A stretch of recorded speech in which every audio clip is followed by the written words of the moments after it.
కార్తీక పురాణం 30వ అధ్యాయం.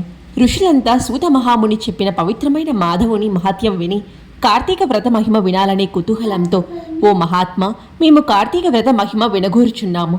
కలియుగంలో పాపుట ఆలోచన కలవారికి, రోగంతో నిండిన వారికి, సంసార సముద్రంలో మునిగిన వారికి ఆయాసము లేని ఉత్తమ గతి ఏది? అన్ని ధర్మాలలోనూ మోక్ష సాధనమైన ముఖ్య ధర్మం ఏది? అధిక ఫలాన్ని ఎవరిస్తారు? ఏమి చేయడం వల్ల మోహం తొలగిపోతుంది? సులభంగా ఉత్తమ గతి ఎట్లు లభిస్తుంది? చెప్పమని కోరుచున్నాము అన్నారు. వారి మాటలు విన్న సూతుందుడు, ఓ మునిలారా, మీరు మంచి విషయాన్ని అడిగారు. గోవిందుని చరిత్ర చెప్పమంటున్నారు. మానవ శ్రేయాన్ని కోరిన మీ ప్రశ్నలు దత్తాలు. ఈ ప్రశ్నల వలన మీకు ఎంత ఫలితం కలుగుతుందో అంత ఫలితాన్ని మీరు పొందుతారు. సకల శాస్త్రవేత్తలైన ఓ ఋషులారా, వేదంలో చెప్పిన కార్తీక ఫలం వినండి. శ్రీమన్నారాయణునికి ప్రీతి కలిగించేవి అత్యుత్తమమైనవి అయిన కార్తీక వ్రతాన్ని గురించి చెబుతాను, వినండి. దానిని గురించి చాలా విస్తారంగా చెప్పబడి ఉంది. అదంతా నేను వర్ణించలేను, సంక్లిప్తంగా చెప్తాను.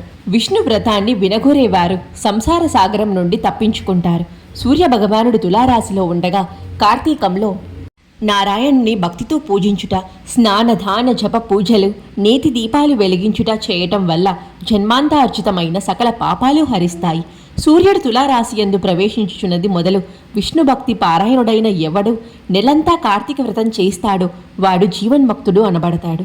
ఈ వ్రతాన్ని చేయని వాళ్ళు నారదములన పడతారు. కార్తీక మాసం రాగానే కావేరీ నదీ స్నానం చేసిన వారు వేల్పుల చుట్టుముట్టి కొనియాడబడుతూ ఉండగా వైకుంఠాన్ని పొందుతారు. ఏ నదిలో స్నానం చేసినా ఈ ఫలం వస్తుంది. నెలలన్నింటిలోనూ కార్తీక వ్రతం గొప్పది. పాపాత్ములు వ్రతాలు చేయటమే అరుదు. వారికి వ్రతం చేయడం వల్ల ఫలమే అరుదు. ఈ నెలలో దీపదానం, గృహం దానం చేయటం వలన విశేష ఫలితాన్ని ఇస్తారు. దరిద్ర ధనిక భేదాలు లేకుండా ప్రతివారు విష్ణు ప్రీత్యర్థం కార్తీక మహత్యం వింటే ఎక్కువ పుణ్యం కలుగుతుంది. పాపాలన్నీ నశించి ఎక్కువ ఫలితం సమకూరుతుంది.